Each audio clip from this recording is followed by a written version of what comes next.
जय हिंद बच्चों। पिछले वीडियो में हमने जाना कि दो प्रकार की खांड होती है। एक का अर्थ है तलवार और एक का अर्थ है गन्ने के रस से बनाई जाने वाली मिठाई। उस दोहे में श्लेष अलंकार का प्रयोग तुलसीदास जी ने बहुत ही खूबसूरती से किया। आप पिछली कक्षा में श्लेष अलंकार का अध्ययन कर चुके हैं कि एक ही शब्द जो अनेकार्थी हो और कविता में एक ही बार प्रयोग हो रहा हो और अर्थ अलग अलग दे रहा हो तो वहाँ श्लेष अलंकार होता है। तो पिछला जो दोहा हमने पढ़ा था अयमय खांडन ऊखमय अजहुन बूझ अबूझ, तो यहाँ खांड शब्द में दो अर्थ छुपे हुए थे। एक अर्थ था तलवार और एक अर्थ था खाने वाली मिठाई या खांड। इस प्रकार वहाँ आपका पद्यांश संपन्न हुआ। आज हम छठवें पद्यांश का अध्ययन करेंगे और राम लक्ष्मण परशुराम संवाद का यह अंतिम पद्यांश है। आइए आज यहाँ अध्ययन करते समय लक्ष्मण जी के ही संवाद से लक्ष्मण जी के कथन से ही यह पद्यांश प्रारंभ हो रहा है। क्या कह रहे हैं लक्ष्मण, आइए जानते हैं। कहेहु लखनु मुनि शील तुम्हारा, को नहीं जान विदित संसारा। मात पितहि पुरिन भयनी के, गुरु ऋण रहा सोच बड़ जी के। जो जन हमारे माथे काढ़ा, दिन चल गए ब्याज अब बाढ़ा। अब आनिय व्यवहारी है बोली, तुरत देहु में थैली खोली। सुन कटु बचन कुठार सुधारा, हाय हाय सब सभा पुकारा। भृगुवर पर सुदिखा वही मोही, विप्र विचारे बचों नृपद्रोही।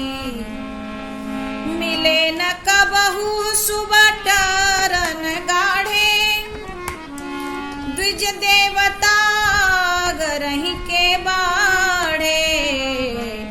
अनच्युत कही सब लोग पुकारे, अनुचित कही सब लोग पुकारे। रघुपति शयन ही लखनु निवारे,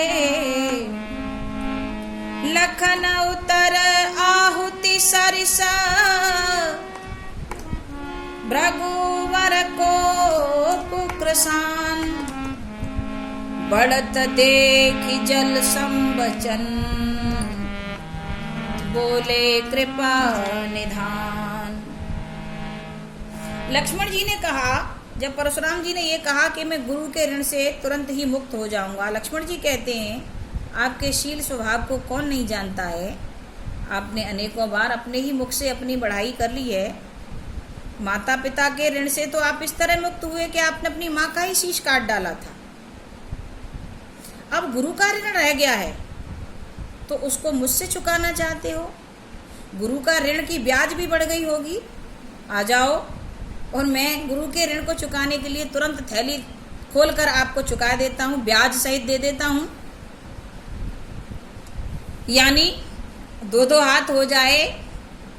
आप वीर हैं तो मैं भी कम वीर नहीं हूँ, मैं भी परम वीर हूँ। मैं ब्याज सहित आपका उत्तर दूंगा। लक्ष्मण जी के यह कड़वे वचन सुनकर परशुराम जी दौड़ने को हुए फरसा लेकर। पूरी सभा हाय हाय चिल्लाने लगी, डरने लगी कि अब यह बालक वास्तव में ही मर जाएगा, क्योंकि इसने बहुत अनुचित कह डाला है। लक्ष्मण जी को इतने से संतोष नहीं हुआ। उन्होंने फिर कहा कि आपको भृगु का पुत्र समझकर,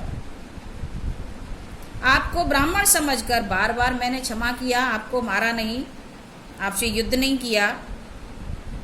आप राजाओं के दुश्मन हैं, मैं ये जानता हूँ, लेकिन आप इसलिए बच रहे हैं क्योंकि आप ब्राह्मण हैं। आपको कभी शूरवीरों से पाला नहीं पड़ा, ऐसा लगता है। आपको कभी रणबांकुरे मिले नहीं हैं युद्ध में। अरे देवताओं पर और विप्रों पर आपने विजय प्राप्त कर ली होगी, वो तो आपके घर के हैं। आज आपका पाला क्षत्रियों से पड़ा है, शूरवीर क्षत्रियों से पड़ा है, रघुकुल के बच्चों से पड़ा है। यह बात सुनकर सब लोग कहने लगे, यह बात इन्होंने बहुत अनुचित कह दी, अब यह बालक वास्तव में ही मारा जाएगा। ये इस स्थिति को भगवान राम ने भांप लिया कि यह अनुचित कह दिया है, पानी सिर से ऊपर उतर गया है। तो भगवान राम ने लक्ष्मण जी को अपनी आँखों से ही डांटने का प्रयास किया। लाल लाल नेत्र करके उन्होंने लक्ष्मण जी को वहीं के वहीं फटकार लगाई। लक्ष्मण जी चुप हो गए। लक्ष्मण जी के वचन आग में घी डालने वाले थे और परशुराम जी के वचन आग थे। जब राम ने देखा कि आग में घी डालने का काम लक्ष्मण कर रहा है, तो आग को शांत करने का काम राम ने किया। उन्होंने शीतल जल जैसे वचन बोले। यहाँ इस दोहे में सम के द्वारा, सम शब्द से उपमा अलंकार प्रस्तुत किया गया है। पूरे राम लक्ष्मण परशुराम संवाद में वीर रस, रौद्र रस, शांत रस और अद्भुत रस छुपे पड़े हैं। बड़ा ही मनोरम दृश्य प्रस्तुत किया है तुलसीदास जी ने, और अलंकारों का भी प्रयोग बहुत सुंदरता से किया गया है। चौपाई छंद और दोहा छंद में निबद्ध यह परशुराम लक्ष्मण संवाद आज संपन्न होता है। जय हिंद।